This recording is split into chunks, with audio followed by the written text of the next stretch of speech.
Assalamualaikum warahmatullahi wabarakatuh. Hello everyone, hello, welcome back to my channel. Oke guys, balik lagi ya bersama aku Nelly seperti biasa guys. Aku bakalan ngajakin kamu buat melihat sebuah video. Dan video kali ini guys, yang mau aku lihat itu ada sebuah video yang berjudul Kagum Nasionalis Full China di Indonesia lebih cinta negaranya ketimbang China Malaysia. Nah maksudnya gimana nih, apakah China yang Indonesia versus dengan China dengan yang ada di Malaysia?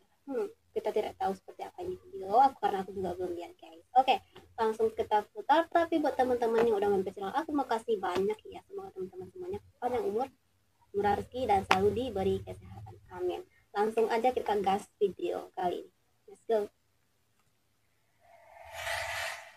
Oke, untuk video originalnya teman-teman silakan muncul di dunia seleb. Kira-kira lewat mana ya? Mau ke rumah? Mau pulang ke rumah? Lewat mana? Berapa bahasa? Bahasa pasar. Bahasa pasal kan? Saya sudah lapar. Nak pergi makan tak? Oke.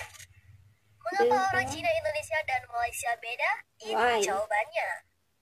Lihat. Indonesia memiliki lebih dari 300 kelompok etnik atau suku bangsa. Yes. Terdapat 134.000 suku bangsa di tanah air. Pembagian kelompok suku di Indonesia tidak mutlak dan tidak jelas. Hal ini akibat dari perpindahan penduduk, percampuran budaya, dan saling mempengaruhi. Ya, Berbagai suku yang banyaknya. tinggal di Indonesia, kita tetap menyebutnya sebagai bangsa Indonesia. Bahkan orang-orang Tionghoa, Arab, India yang tinggal di Indonesia tetap saja disebut orang Indonesia. Beda dengan Malaysia, Cina disebut bangsa Cina, India disebut bangsa India, begitu juga Melayu disebut bangsa Melayu. Oh, jadi gitu. Orang Tionghoa Indonesia pasti akan tersinggung kalau merasa dilecehkan kalau ditanya, kamu bangsa apa sih? Karena Cina-Cina yang tinggal di Indonesia, mereka tetap mempunyai jiwa nasional yang tinggi di bawah bingkai NKRI. Sejarah mencatat, Sumpah Pemuda tahun 1928 telah menyebutkan Sumpah berbangsa Pemuda satu, buat kita bangsa semua selamat Indonesia, Hari Pemuda itu diperkuat dengan jatuh semboyan hari kemarin Bhinneka ya, tanggal Tunggal Ika. 28 Oktober Orang kemarin. Tionghoa Indonesia kalau ditanya berasal dari mana, mereka akan jawab dari Indonesia. Kalau di Malaysia, mereka akan jawab orang Cina dari Malaysia. Oh. Karena orang Tionghoa Indonesia banyak yang sudah tidak tahu bahasa moyangnya lagi, kecuali yang dari Tanjung Pinang, Riau atau Kalimantan Barat. Karena hal ini membuat orang Cina Malaysia kaget dengarnya. Di Malaysia, orang Cina berbahasa Melayu patah-patah atau tidak lancar. Mereka terbiasa menggunakan bahasanya sendiri dengan berbagai dialek. Berbanding terbalik dengan orang Tionghoa di Indonesia, mereka bahkan punya dua nama Indonesia dan Cina. Bahkan saat mereka sekolah pun mereka mengikuti nama-nama di Indonesia. Orang Cina di Malaysia menggunakan nama dari leluhurnya. Karena itulah jiwa nasionalisme Tionghoa Indonesia jauh lebih kuat daripada orang Cina Malaysia. Siapa? Macan. Sudah banyak bukti nasionalisme orang Tionghoa. Di dunia militer ada Laksamana Muda John Lee. Dalam dunia olahraga ada Teteh Susi Susanti. Oh ya. Mereka sangat idealis, lahir besar dan mati di Indonesia.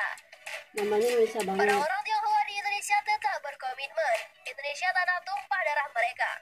I am Indonesian. And I will always be. Perbedaan orang Chinese Malaysia dan Indonesia pun kerap menjadi diskusi warganet. Netizen Malaysia mengungkapkan banyak perbedaan antara Cina, Malaysia, dan Indonesia.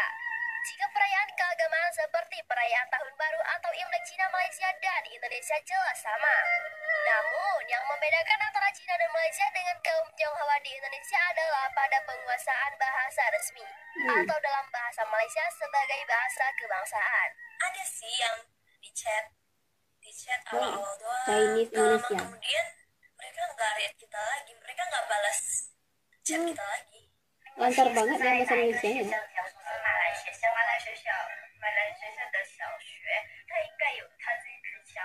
Ini Chinese Malaysia. Ini menjadi diskusi penting bagi kalangan orang Malaysia. Apa Bener sih ya, rahasia besar sukses banget ya Indonesia perbedaannya melakukan ya. asimilasi antara penduduknya? Tak jarang Padahal mereka yang jadikan Indonesia contoh itu jika lancar Cina banget di pakai Indonesia Indonesia lebih cuma cinta kamu. kepada negara yang ditinggalkannya. Karena kecintaan terhadap Indonesia, maka tak jarang kita melihat orang-orang Cina yang pulang ke negara asalnya. Mereka masih melestarikan budaya Indonesia. Bahkan makanan-makanan Indonesia pun tetap dipromosikan di luar. Wow, keren. Menurut data statistik di ASEAN, Indonesia berada di posisi teratas populasi terbanyak warga negara keturunan Cina yang mencapai angka 7,6 juta jiwa. Emang Sementara di banget. posisi kedua Thailand dengan banyak angka 7,2 juta, Malaysia dengan 6,9 juta. Kasus berikutnya, mengapa orang Cina di Indonesia terlihat fasih berbahasa Indonesia Nah. berbanding orang Cina di Malaysia? Tuh, bener. Etnis Tionghoa di Indonesia sudah menyatu dengan masyarakat lokal. Bahkan bukan hanya bahasa Indonesia yang mereka pelajari, bahasa daerah pun sudah fasih mereka berbicara. Wow, keren. Tergantung daerah Indonesia mana mereka tinggal. Saya bertanya kepadanya apakah dia ingin anak-anaknya memiliki nama keluarga China-nya yang sudah usah. Itu Tidak tidaklah usah. penting Itu Indonesia banget. baginya. Ciri khas budaya dan fisiknya tetap tidak berubah, tetapi penjiwaan dan cara hidup mereka sama dengan masyarakat Indonesia pada umumnya. Di Indonesia ada keturunan etnis Tionghoa memakai nama Indonesia meskipun memiliki nama khasnya yang berlaku di kalangan mereka sendiri. Terkadang kebanyakan dari mereka lebih Indonesia daripada keturunannya sendiri. Contohnya saja di Aceh. Oke. Orang Cina tinggal di Aceh dalam kesehariannya lancar menggunakan bahasa lokal. Di Surabaya, kebanyakan etnis Tionghoa berbahasa Jawa Surabaya Wow, dan memiliki keren. logat Jawa yang kental.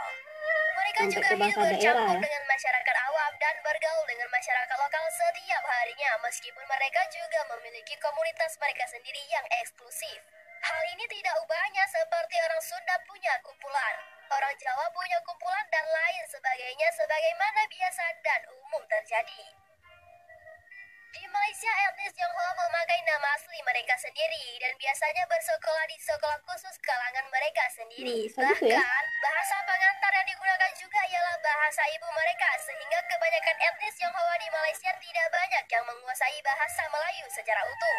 Berbeda dengan di Indonesia, mereka jarang ditemui keturunan etnis Tionghoa yang masih fasih berbahasa ibu mereka dan malah fasih dalam bahasa Indonesia atau bahkan bahasa daerah. Iya sih. Bener-bener. Orang Tionghoa Indonesia kebanyakan menggunakan nama baru yang diadopsi dari marga atau nama Mandarin macam Ci menjadi Ciputra atau nama belakang macam Ki menjadi Kiki, disusul dengan nama tengah atau belakang menggunakan nama Jawa. Sedangkan Tionghoa Malaysia masih mempertahankan nama Mandarin mereka turun-temurun. Malaysia, Jungguo, 说过口语大比较 ，Go！ Orang Tionghoa Indonesia kebanyakan beradaptasi menggunakan bahasa daerah masing-masing dan mulai meninggalkan bahasa Mandarin sebagai bahasa kesehariannya. Orang Tionghoa Malaysia menggunakan bahasa Mandarin dengan sering terutama berbicara kepada sesama mereka. Orang Tionghoa Indonesia kebanyakan sudah tidak merasa ada ikatan dengan Tiongkok daratan. Sedangkan orang Tionghoa Malaysia masih banyak yang berhubungan dengan Tiongkok daratan. Orang Tionghoa Indonesia umumnya sudah banyak yang menganut kepercayaan Kristen, Protestan, atau Kristen Katolik. Sedangkan orang Tionghoa Malaysia mayoritas Buddha dan Konghucu. Orang Tionghoa Indonesia cenderung lebih mudah bergaul dengan etnis lain dibandingkan orang Tionghoa Malaysia. Terlepas baik buruknya kebijakan Orde Baru dulu, kebanyakan orang Tionghoa Indonesia mulai setia dan aktif untuk bersama-sama membangun dan terus melaju untuk Indonesia yang lebih maju. Jika ada penambahan, silakan diisi di kolom komentar ya. Sampai jumpa. Nah, itu dia ya beberapa perbedaan Cina yang ada di Indonesia dengan Cina yang ada di Malaysia. Ini cukup signifikan ya perbedaannya ya. Dari mulai tadi penggunaan bahasa. Kalau yang di Indonesia tuh lancar banget, yang ngomongnya udah kayak Indonesia banget. Berbeda dengan yang di Malaysia ya. Itu kental banget. Cinanya ya wajar sih, mungkin ini karena lingkungan juga ya. Kalau di Indonesia kan emang berbaur gitu sih, nggak ada ini khusus China, ini khusus Melayu, nggak ada gitu ya. Emang udah berbaur gitu sih. Waktu aku SMA juga ada sih itu. Padahal nih di tempat aku tuh rata-rata tuh muslim, kami sekolah tuh pakai hijab semua ya. Bahkan ada tuh yang China tuh dia tuh menggunakan hijab juga, tau gak sih? Emang udah berbaur gitu sama kita. Justru bahasanya tuh udah nggak ada China-nya lagi sih menurut aku ya. Emang udah kental banget Indonesia-nya. Beda banget ya dengan Chinese yang di Malaysia. Itu nggak apa-apa sih. Nah, teman-teman, mungkin kali ini kita cukupkan sekian dulu. Kita bisa jumpa lagi di next video. But don't forget like, comment, share, and subscribe. Jangan lupa loncengnya diaktifkan.